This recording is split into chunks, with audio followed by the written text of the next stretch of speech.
안녕하세요. 뉴턴치과병원의 손현락 원장입니다. 오늘도 마찬가지로 디지털 프라치 케이스의 임상 사례를 가지고 설명을 드리려고 합니다.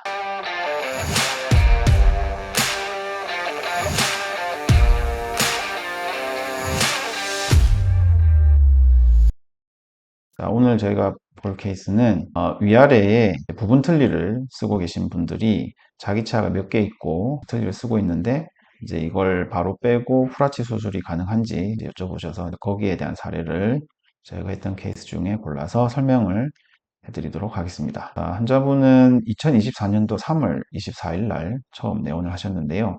69세 여성 환자분이셨고, 그림에서 보듯이 위에도 그렇고 아래도 그렇고 몇 개의 치아가 남아있는 상태에서 부분적으로 틀니를 만들어서 쓰고 계셨습니다. 아래쪽에 보면 걸어 쓰는 치아들의 상태가 지금 별로 안 좋아서 전체 치료가 필요한 상황이란 것을 알 수 있죠. 틀니를 벗고 찍은 사진인데요. 위쪽에 보면 상하게 틀니를 벗으면 걸고 있는 치아가 두 개밖에 없고, 부분 틀니로 쓰고 있을 때 부분 틀니 잡아주는 치아는 저희가 이제 경험적으로 보면 얼마 안 있으면 치아가 망가지든지 잇몸뼈가 안 좋아서 흔들리든지 저렇게 되는 경우가 대부분이라서 부분 틀니는 치료의 종결이 아니고 전체 틀니 혹은 임플란트로 가야 되는 중간 치료라고 생각을 하시면 될 것 같아요. 그리고 아래쪽에도 부분 틀니를 쓰고 계셨는데 틀니를 제거하고 나면 어금니 쪽에 이가 없는 부위는 뼈가 많이 퇴축되어 있는 걸 확인할 수 있죠. 우측에서 찍은 사진이고요. 이거는 좌측에서 찍은 사진이죠. 상악, 하악 전부 부분 틀니 사용 중이었고, 상악 같은 경우는 마찬가지로 상악동 거상술을 동반을 해서 치료를 해야 되는 케이스였고, 결과를 먼저 말씀드리면 이제 치료 완료 후의 사진은 이렇게 잇몸 색깔하고도 잘 매칭이 돼서 심미적으로 참 이쁘게 잘 된 케이스라고 생각을 합니다. 그래서 과연 이 환자분이 이렇게 치료가 다 마무리될 때까지 얼마나 걸렸을까요? 시간을 이제 보니까 2개월 3주, 이분 같은 경우는 3개월도 안 걸렸던 것 같아요. 그래서 프라치 치료 과정을 보고 하나씩 하나씩 설명을 드릴게요. 총 6번, 상하 같이 하는 경우에는 7번인데, 첫 번째 내원에서는 이제 분석 및 진단을 진행을 하죠. 처음 내원하셨을 때의 파노라마 사진이고요. CT를 찍고 뼈의 상태를 파악을 한 다음에 이제 치료 계획을 세우는데, 일단 상하게 두 개의 치아는 흔들리니까 이제 발치를 해야 되고, 나머지 부분에 뼈가 좋은 부분을 찾아서 임플란트를 위치를 6개를 이렇게 잡고요. 그리고 얘네를 하나로 연결하는 프라치로 진단을 하고, 하악도 마찬가지로 7개의 치아를 다 이제 흔들리고 이래서 충치도 심하게 먹었고, 그래서 발치를 하고요. 그리고 마찬가지로 6개의 가장 적합한 위치를 찾은 다음에 임플란트 하나의 보초를 연결하는 프라치로 진단을 내리고 설명을 드렸습니다.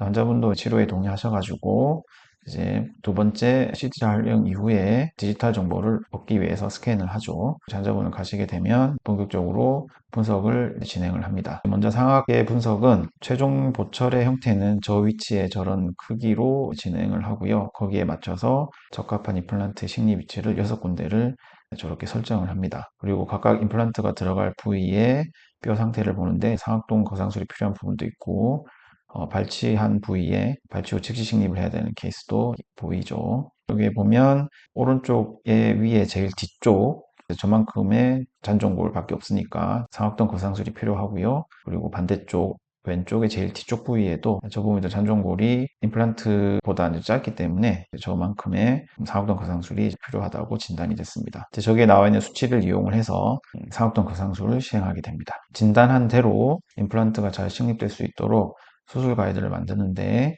치아가 있는 경우에는 두 개의 수술 가이드를 이용을 해서 수술 가이드의 안정성을 높여서 정확한 위치에 임플란트를 심을 수 있도록 진행을 합니다. 디자인한 대로 3D 프린터로 수술 가이드를 제작을 하고요. 그리고 수술이 끝난 후 바로 고정성으로 연결될 수 있는 치아를 제작을 합니다. 상하에서 진행했던 것과 같은 방법으로 화학도 분석을 해서 6개 임플란트 식립 위치를 설정을 하고요. 2개의 수술 가이드를 통해 수술을 할 수 있도록 준비를 합니다. 그리고 마찬가지로 수술이 끝난 부위에 고정성으로 임시치아를 쓸 수 있도록 미리 제작을 하고 준비를 합니다. 그래서 이 환자분 같은 경우는 2주 후에 수술을 진행을 했는데요. 상악부터 시작을 했습니다. 흔들린 치아 2개를 발치한 직후의 사진이고요. 그리고 수술 가이드를 시작을 해서 6개의 임플란트를 식립을 합니다. 이제 식립 전에 6개 가운데 2개를 먼저 식립하고 그 2개를 고정 삼아서 나머지 4개를 안정된 상태에서 심을 수 있도록 이렇게 준비를 합니다. 6개 임플란트가 다 식립된 직후 사진이고요. 보철을 연결할 수 있도록 이렇게 중간 부품을 두 개를 연결을 합니다. 그리고 저 부위에 미리 제작된 첫 번째 고정성 임시치아를 체결을 하고요. 시적을 해보고 잘 맞는 걸 확인한 후 저 부분을 이제 레진이라는 재료로 채워서 연결을 합니다. 첫날은 이렇게 상하게 수술 및 첫 번째 고정성 임시치아까지 체결을 다 마쳤고요. 체결 후에 찍은 파노라마 사진입니다. 아래턱은 다음 날 이제 진행을 하게 되는데요. 몇 개의 치아를 미리 발치한 후에 앞쪽에 있는 치아들을 이용을 해서 뒤쪽 어금니 부위에 임플란트를 식립을 하고요. 그리고 식립한 부위에 가이드를 걸 수 있도록 앞부분에 남아있는 치아를 발치를 하고 수술 가이드를 이렇게 고정을 시킨 다음에 나머지 부분에 임플란트를 다 식립한 직후 사진이고요. 중간 부품을 연결을 해서 미리 제작한 고정성 임시치아를 시작을 해봅니다. 마찬가지 방법으로 저 부분을 채워가지고 이렇게 위아래가 잘 맞는 걸 확인할 수 있죠.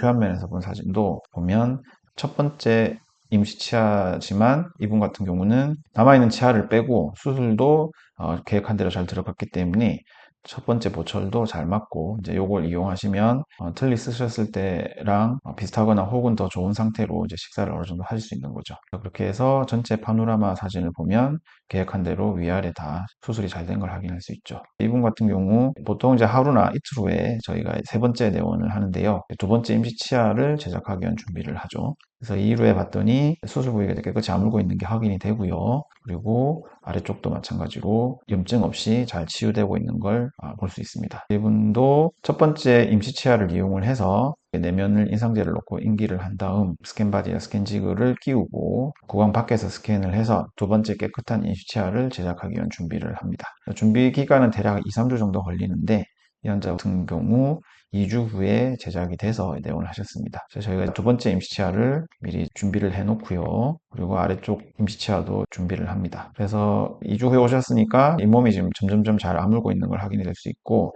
발치한 부위는 아직 조금 더 기다려야 된다는 걸 알 수 있죠. 그리고 아래쪽도 마찬가지고요. 그래서 저 부위에 두 번째 임시치아를 연결을 하고 고정을 합니다. 자, 그리고 교합 조정을 해서 잘 씹을 수 있는 상태로 만들고요. 두 번째 임시치아가 들어간 직후에 파노라마 사진이죠. 저 상태에서 케이스마다 다르긴 한데요. 저분처럼 발치를 하고 임플란트 들어간 경우에는 발치 부위에 잇몸이 다 아물어야지 최종 보철을 시작할 수 있으니까 보통 4주 정도 있다가 진행을 하고요. 그리고 발치한 부위가 없으면 1주 정도 써보시고 썼을 때 기능적으로나 심미적으로 문제가 있는지 없는지 확인을 하는 단계가 필요하죠. 그래서 이분 같은 경우는 이제 발치화가 충분히 치유될 수 있도록 4주를 기다렸고요. 그때 오셔가지고 최종 보철을 제작하기 위한 준비를 진행을 하죠. 그래서 잇몸이 다 아무른 걸 확인이 돼서 첫 번째랑 같은 방법으로 준비를 합니다. 준비를 해서 고강 밖에서 스캔을 하고요. 제작 과정이 이제 2, 3주 정도 걸리니까 3주 후에 오셔가지고 최종 보철이 이렇게 제작된 걸 확인할 수 있죠. 상악에 대한 최종 보철이고요. 교환면에서 본 거고 잇몸과 닿는 부분, 이거는 이제 하악의 최종 보철, 교환면에서 본 부분, 잇몸에 닿는 부분을 본 사진입니다. 최종 체결을 한 사진인데 처음에 보셨듯이 잇몸 색깔까지도 거의 유사하게 저희가 구현을 하려고 하기 때문에 아주 자연스럽게 이쁘게 잘 된 케이스라고 생각을 합니다. 교환면에서 본 사진이고요. 구치부 부분을 각각 우측, 좌측에서 본 사진입니다. 각각의 부품 간에 잘 체결됐는지 파노라마를 찍어서 확인을 합니다. 그리고 나서 미세교합 조정을 통해서 왼쪽과 오른쪽이 각각 균형 있게 잘 물릴 수 있도록 조정을 해서 환자분이 편안하게 식사할 수 있도록 치료가 마무리되죠. 자, 그래서 정리를 하자면 2개월 3주 만에 발치 후 즉시 식립이랑 상악동 구상술을 통해서 치료가 마무리된 케이스라고 볼 수 있고요. 치료 전후의 파노라마 사진입니다. 지금 이 환자분처럼 전체 틀니뿐만 아니라 부분 틀니를 쓰고 있고 몇 개의 치아를 걸어서 그 틀니를 사용하고 있는 경우라 하더라도 저렇게 이제 전압 임플란트를 풀아치로 진행을 하면 시간이 보통 이분 같은 케이스는 3개월이 조금 안 걸렸는데 짧은 시간 안에 그리고 몇 번의 내원을 안 하고 치료를 마무리할 수 있다는 것을 보여주는 의미 있는 케이스라고 생각을 합니다. 자, 오늘의 사례는 여기서 마치고요. 다음에 또 다시 다른 사례를 가지고 찾아뵙도록 하겠습니다. 감사합니다.